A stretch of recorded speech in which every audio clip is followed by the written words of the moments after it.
Hello বন্ধুরা, আজকে আমরা দেখব 9 জন দার্শনিকের কথা। তারা ইতিহাসকে কিভাবে দেখেছেন।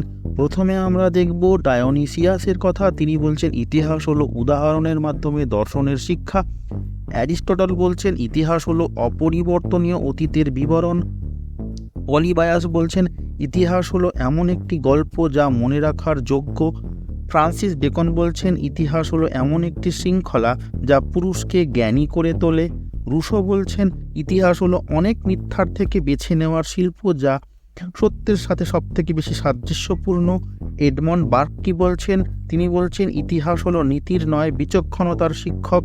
সিলি বলছেন ইতিহাস হলো অতীতের রাজনীতি এবং বর্তমান রাজনীতি হলো ভবিষ্যতের ইতিহাস। ইতিহাস হলো মানব স্বাধীনতার উন্মোচিত গল্প। এটা কি বলছেন? এটি বলছেন অ্যাক্টন। এছাড়া বিউরি কি বলছেন? বিউরি বলছেন ইতিহাস বিজ্ঞানের চেয়ে কমও নয় বেশিও নয়।